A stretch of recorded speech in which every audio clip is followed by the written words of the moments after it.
Here, AJ in the Bronx. What's up, AJ? Hey, Mike. Good afternoon. How you doing? Good. What's going on? Good. Great hearing you mix it up with JJ there. I like that. Obviously, there hasn't really been a sports story that affects the local NFL landscape for the next decade, quite like the Darnold versus Barkley choice the Giants and Jets made at the top of the draft. What do you think would happen in the following scenario? I mean, the Giants, they make a deep run, over the next 2 years. Let's say Barkley's the offensive rookie of the year this year. He makes the Pro Bowl next year. And the Giants are either in the NFC Championship game or the Super Bowl next season. After next season, Eli retires, and 5 years from now, Darnold is in the Pro Bowl also. Everything that was supposed to have happened.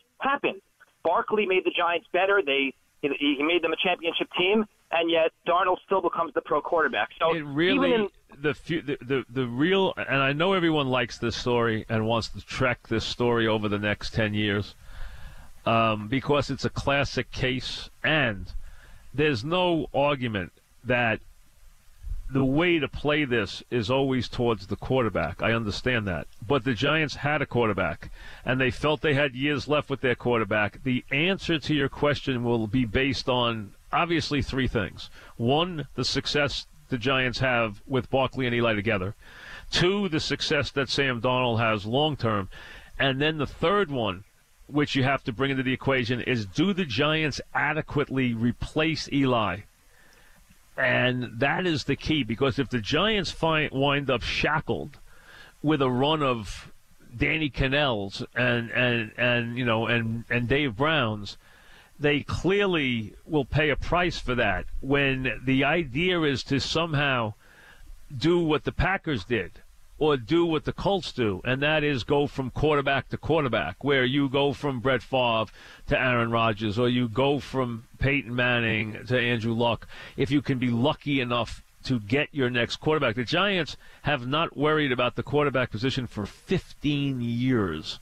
That is insanity in the NFL, to be able to have that, where you don't worry about the position, because the position, it ruins everything you do. It's something you worry about every day when you don't have a quarterback. So the idea is to have a quarterback in this league. It makes your life completely different. Absolutely, Mike. Which brings in my question: if you had to creep into Shermer and Gettleman's head, do you think that they, in their honest opinion, have Eli's successor on the roster right now? No. You don't think they have faith in Webb? Do I think they believe they have Eli's successor on the roster? Absolutely not. I don't think they've even given that a thought. I do not think. First of all, if they loved Webb, why would they have drafted a quarterback where they did this past year?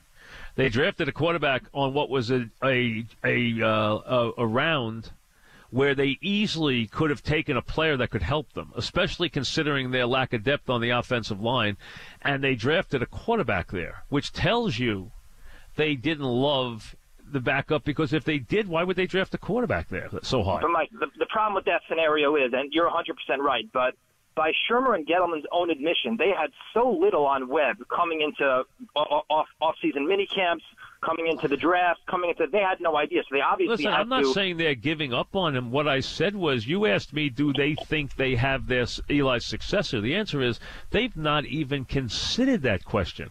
That has never entered their mind. They are completely 100% in the Eli has 3 years left camp. They are in that camp. The Giants are completely committed. They believe without any question that Eli Manning has 3 years left. That without any question. First of all, he's very young for his age. He's never been injured, and they feel, and listen, it might have just, and they might be going off the Eagle game. It might have been the game. But remember, people have short memories from the standpoint of, they played a playoff game in Green Bay a year ago.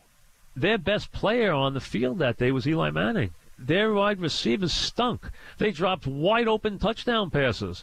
Eli Manning played well. He threw the ball terrifically. As a matter of fact, he threw the ball better in that game than he threw the ball all year. So to me, I don't have any question in my mind that I don't think Eli has lost anything off his fastball. I think he's still got the same arm. I think he's still able to do the job. I think he just Eli needs help. He cannot be a guy who's out there. You cannot make Eli run for his life. He can't do that. He can't turn broken plays into big plays. He's a quarterback that has to be protected.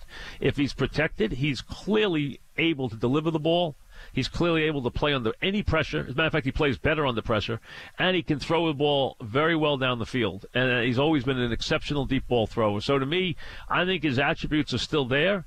The one thing he can't do is he can't play Magic Man. He cannot take a bad offense and drive it because he does not have any ability to scramble or escape. That's the one thing he lacks. He does not have escapability or scrambling ability. He has none. He is a dead duck back there. He is a dead duck back there when he's under pressure. One more question. Do you think Beckham sees one snap in the preseason, and if he doesn't, do you think that affects the chemistry that he has in this new offense? I don't think it matters one bit. I don't think he sees. I don't think he has to see a snap in the preseason, and I don't think it matters one bit. I think even though it's a new offense, I think he'll catch the first pass in the first game. All right. I don't think it matters. These guys are very good at getting their offense in from practice. They can do it without any question. You don't have to play the offense, especially with a quarterback who's played 15 years. You do not have to. It's a whole different game. When you have a quarterback who's played 15 years, he's a grandmaster at the position. There's nothing he can't adapt to. There's nothing he hasn't seen. There's nothing he doesn't pick up in an instant. He's a grandmaster at the position. So that's a different. That is a tremendous advantage for implementing an offense, tweaking an offense, putting in new receivers, any part of that. You know, Eli threw for 400 and change in the game with nobody on the field against the Eagles. They didn't have anybody there. He threw for 400 yards. That will not be the issue. And Beckham does not have to play in the preseason, though. He does not. And, frankly, I don't think there's any reason he has to at all. If he doesn't want it, it's not a big deal. Rick joins us. What's up, Rick? Oh, wait, hold on. I'm not going to call. Hold on. Rick, I got to put you on hold. Sorry. I didn't realize it was 4.